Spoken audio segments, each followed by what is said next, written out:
원피스 펀 180화는 마침내 베일에 쌓여있던 세계의 최고 권력자 이무가 직접 움직이기 시작하면서 전 세계 독자들에게 거대한 충격을 안겨주었습니다. 이야기의 무대인 엘바프의 하늘이 갑자기 거대한 먹구름으로 뒤덮이며 불길한 징조를 드러내기 시작합니다. 거인족 전사들은 대지를 뒤흔드는 압도적인 패기를 느끼고 일제히 무기를 떨어뜨리며 공포에 질려 사방을 두리번거립니다. 그 거대한 소용돌이의 중심부에서 그동안 결코 마리조아를 떠나지 않았던 이무가 마침내 지상으로 서서히 내려옵니다. 이무의 등장은 단순한 강림을 넘어 주위의 모든 생명력을 빨아들이는 듯한 기괴한 공간을 만들어냅니다. 이때 현장을 지키고 있던 롤로노와 조로는 검들의 강력한 떨림을 감지하고 황급히 칼자루에 손을 가져갑니다. 상디 역시 평소의 여유로움을 완전히 잃어버린 채 담배를 입에 문 채로 차가운 시선으로 상공을 노려봅니다. 밀짚 모자 일당의 두 주축이 동시에 극도의 경계 태세를 취하며 적의 정체를 파악하려 했습니다. 허공에서 착지한 이무는 아무런 말도 없이 오직 특유의 붉은 겹눈만을 빛내며 조로 일행을 가만히 응시합니다. 그 순간 조로가 땅을 박차고 날아올라 삼도류 서천 삼천 세계를 전개하며 이무의 목을 향해 무서운 속도로 돌진합니다. 하지만 이무는 단지 손가락 하나를 가볍게 들어 올렸을 뿐인데 조로의 강력한 참격이 공중에서 허무하게 분쇄됩니다.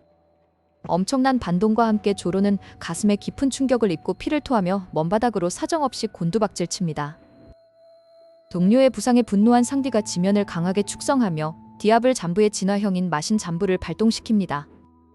푸른 불꽃을 두른 상디가 소리치며 이무의 안면을 향해 파괴적인 발차기를 연속으로 날리기 시작합니다. 그러나 이무의 몸에서 뿜어져 나온 검은 불꽃, 오맨이 상디의 푸른 불꽃을 문자 그대로 집어삼키며 소멸시킵니다.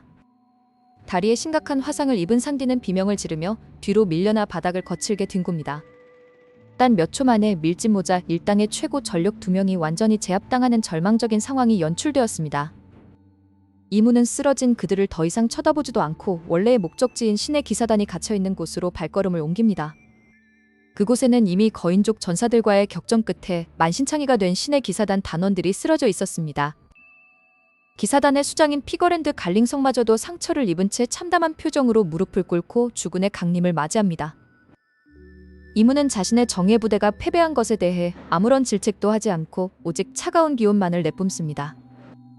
이무가 손을 뻗자 검은 그림자가 촉수처럼 뻗어나가 부상당한 신의 기사단 전원을 하나씩 감싸 안기 시작합니다. 그림자에 흡수된 신의 기사단은 흔적도 없이 사라지고 이무는 그들을 자신의 고유 공간으로 안전하게 구출해냅니다. 부하들을 거둔 이무는 이윽고 엘바프의 가장 깊고 어두운 지하 감옥이 있는 방향으로 서서히 고개를 돌립니다. 주위의 공기가 극도로 차가워지며 지하 깊은 곳에 갇혀있던 고대의 죄수가 마침내 반응을 보입니다. 거대한 사슬에 묶인 채 봉인되어 있던 거인족의 저주받은 왕자 로키가 어둠 속에서 번뜩이는 눈빛을 드러냅니다. 로키는 수백 년 동안 느껴보지 못한 압도적인 신의 패기를 감지하고 입꼬리를 찢어지듯 올리며 기괴하게 웃기 시작합니다. 드디어 내려오셨군. 마리조아의 높은 보좌에 앉아 계시던 진짜 가짜 왕이시여. 로키의 거대한 음성이 지하 가득 울려 퍼집니다. 이무는 로키의 도발적인 언사에도 전혀 동요하지 않고 소리 없이 감옥 창살 앞에 당도합니다. 두 세계적 존재의 만남으로 인해 엘바프 섬 전체를 지탱하는 대지가 미세하게 진동하기 시작합니다. 로키는 자신을 내려다보는 이무의 붉은 눈동자를 똑바로 마주하며 숨겨진 고대의 원한을 가감없이 드러냅니다. 거인족의 역사 속에서 지워졌던 800년 전의 공백의 역사와 이무의 깊은 악연이 이 순간 교차하는 듯합니다. 한편 지하의 격동을 느낀 지상의 조로와 상디는 간신히 몸을 일으키며 숨을 헐떡입니다. 조로는 상처 입은 몸을 이끌고 루피가 있는 곳으로 가야 한다며 황급히 발걸음을 때려 하지만 중심을 잃고 비틀거립니다.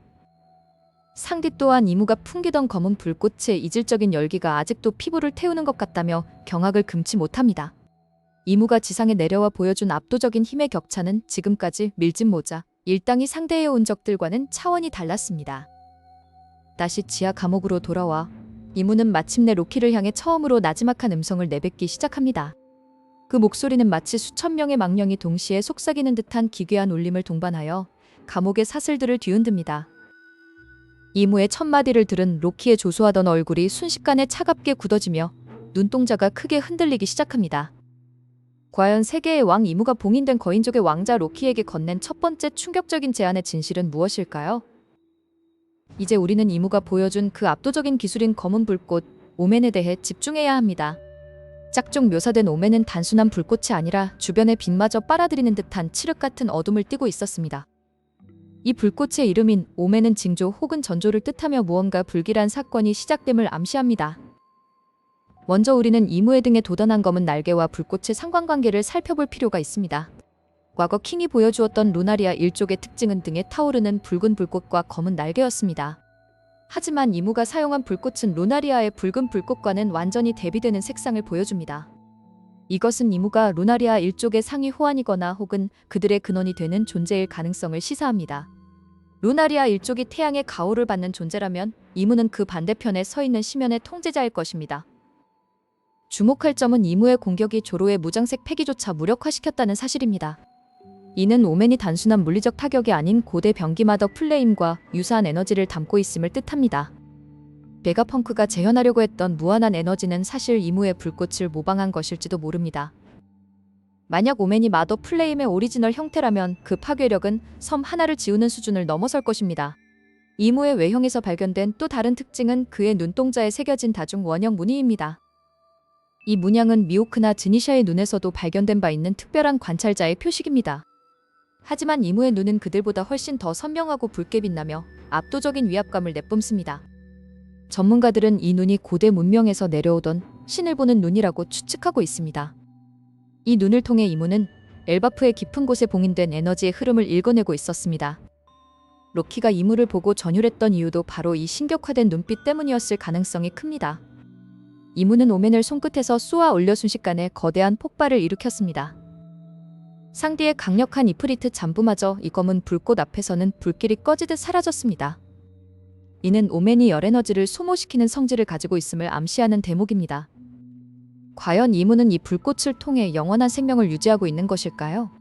루나리아 일족이 신의 나라에 거주했던 과거를 생각하면 이무는 그 나라의 왕이었을지 모릅니다. 배신과 전쟁을 통해 그들을 몰아내고 홀로 그 왕좌를 차지한 것이 바로 현재의 이무입니다. 1180화에서 묘사된 이무의 날개는 깃털 하나하나가 검은 칼날처럼 날카롭게 서 있었습니다. 그가 날개를 한번 휘두르자 주변의 거대한 바위들이 종이장처럼 베어나갔습니다. 조로는 이 광경을 보고 마치 미호크의 참격을 직접 마주했을 때와 같은 압박감을 느꼈습니다. 이무가 가진 힘의 근원은 단순히 열매의 능력이 아닌 혈통의 힘일 가능성이 제기됩니다.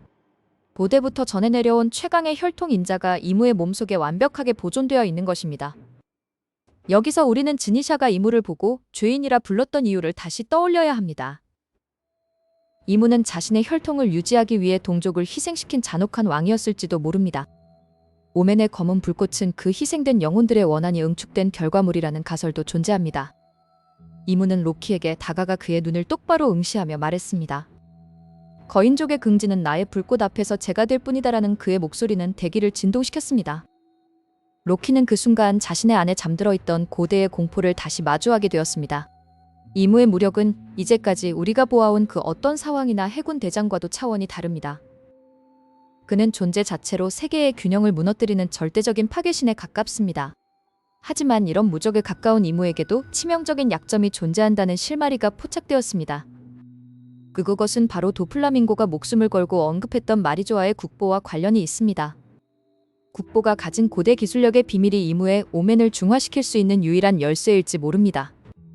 이제 이무는 신의 기사단 중 한 명에게 비밀스러운 명령을 내리며 다음 단계로 나아갑니다. 그 명령은 엘바프의 깊은 지하에 숨겨진 강철 심장을 가동하라는 것이었습니다. 강철 심장이 박동하기 시작하자 엘바프 대지 전체가 비명을 지르며 갈라지기 시작했습니다.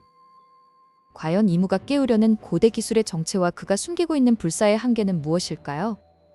이전 장에서 언급된 이무의 고대 기술력과 불사의 한계를 이해하기 위해서는 먼저 신의 기사단이 가진 기괴한 신체적 비밀을 파헤쳐야만 합니다.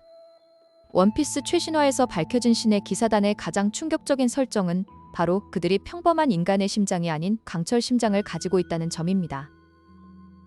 이 강철 심장은 단순한 사이보그 기술의 결과물이 아니라 과거 공백의 100년 시절에 존재했던 고대 왕국의 정교한 동력 장치로 추정됩니다.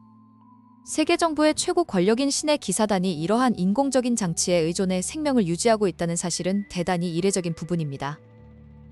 이것은 이무가 자신의 가장 강력한 전사들을 완벽하게 통제하고 영원한 생명을 부여하기 위해 고대의 기술을 개조했음을 암시합니다. 조로와 상디를 단숨에 제압했던 이무의 검은 불꽃 오멘 역시 이 강철 심장의 고대 동력원과 밀접하게 연결되어 있을 가능성이 매우 높습니다. 그렇다면 도플라밍고가 마리조아의 감옥에서 끊임없이 언급했던 수수께끼의 국보는 과연 이 강철 심장과 어떤 관계가 있을까요? 도플라밍고는 마리조아의 국보가 세상에 공개되는 순간 세계의 권력 구조가 완전히 뒤집힐 것이라고 확언한 바 있습니다. 수많은 독자들이 그 국보를 거대한 밀짚 모자로만 생각했으나 진짜 국보는 그 아래 숨겨진 거대한 고대 동력 제어 장치일 것입니다. 이무가 가진 영원한 생명과 신의 기사단의 강철 심장은 모두 마리조아 깊은 곳에 위치한 거대한 마더 플레임의 원형 시스템에서 에너지를 공급받고 있습니다. 즉 이무는 스스로 완벽한 불사의 신이 된 것이 아니라 고대 왕국의 무한 동력 장치를 통해 생명을 실시간으로 연장하고 있는 상태입니다. 오페오페 열매의 불로수술은 이무의 육체를 늙지 않게 만들었을 뿐 영구적인 파괴를 막아주는 완전한 무적을 의미하는 것은 아닙니다. 여기에 바로 조이보이가 남긴 고대 병기들과 루피의 니카 능력이 이무를 쓰러뜨릴 수 있는 결정적인 힌트가 숨겨져 있습니다. 니카의 해방의 드럼 소리는 단순한 심장 박동음이 아니라 고대 왕국의 모든 동력 장치를 공명시키고 과부하를 일으키는 특수한 주파수입니다. 루피가 니카의 드럼 소리를 극대화하여 울려 퍼뜨릴 때 마리조아의 국보와 신의 기사단의 강철 심장은 거대한 공명 현상을 일으키기 시작합니다. 고대 로봇이 니카의 심장 소리를 듣고 다시 가동되었던 것처럼 이무의 동력원 역시 니카의 에너지에 직접적인 영향을 받게 됩니다. 만약 니카의 에너지가 마리조아의 핵심 제어 장치를 역으로 과부하시킨다면 이무의 불사 능력은 순식간에 차단될 수밖에 없습니다. 베가펑크가 전 세계에 송출했던 유언 방송에서 마더 플레임의 위험성을 경고한 진짜 이유도 바로 여기에 존재합니다. 베가펑크는 이무가 마더 플레임을 완벽하게 손에 넣을 경우 고대 동력의 약점을 완전히 극복하고 영원한 무적이 될 것을 두려워했던 것입니다. 그러나 이무가 엘바프에 성급하게 강림하여 신의 기사단을 구출하려 한 행동 자체가 그에게 시간이 얼마 남지 않았음을 증명합니다. 밀짚 모자 일당이 고대 거인족의 땅인 엘바프에서 모든 진실을 파헤치는 순간 세계 정부의 800년 통치기 틀은 완전히 무너지게 됩니다. 이무가 사용하는 검은 불꽃 오멘의 치명적인 한계는 바로 막대한 양의 고대 에너지를 소모한다는 점에 있습니다. 조로와 상디의 연격이 이무에게 직접적인 타격을 주지는 못했으나 이무로 하여금 오멘의 방어막을 켜게 만들어 에너지를 소모시켰습니다. 이것은 아무리 압도적인 대적이라 할지라도 지속적인 공격을 통해 동력원을 고갈시키면 충분히 타격을 입힐 수 있다는 희망을 보여줍니다.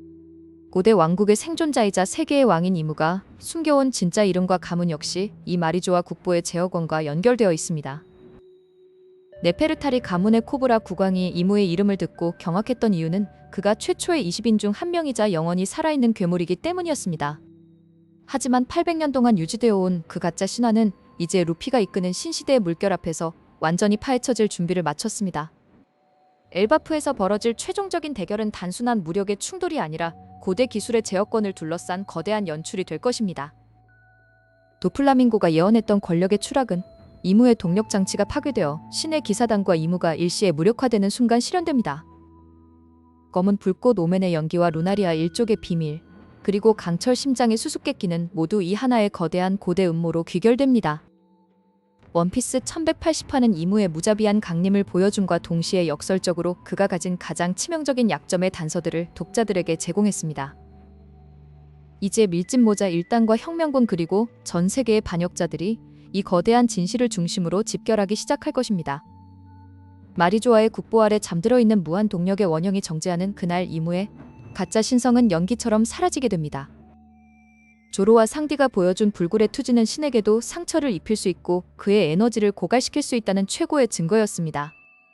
결국 이무의 강림은 원피스 최종장의 전개를 가속화시키는 불씨가 되었으며 고대 왕국의 부활을 알리는 서막이 되었습니다. 원피스 1180화 분석을 통해 우리는 이무가 결코 넘을 수 없는 벽이 아니며 명확한 한계를 지닌 고대의 잔재일 뿐임을 확인했습니다. 루피와 니카가 가져올 진정한 해방의 새벽은 마리조아의 거짓된 등불을 끄고 전 세계의 공평한 자유의 빛을 선사할 것입니다. 신의 기사단의 강철 심장이 멈추고 공백의 100년의 진실이 완전히 드러나는 그 순간 독자들은 역사상 가장 거대한 카타르시스를 마주하게 됩니다. 이무의 무력 뒤에 숨겨진 추악한 동력 시스템과 불사의 한계는 최종전의 완벽한 이정표가 되어줄 것입니다.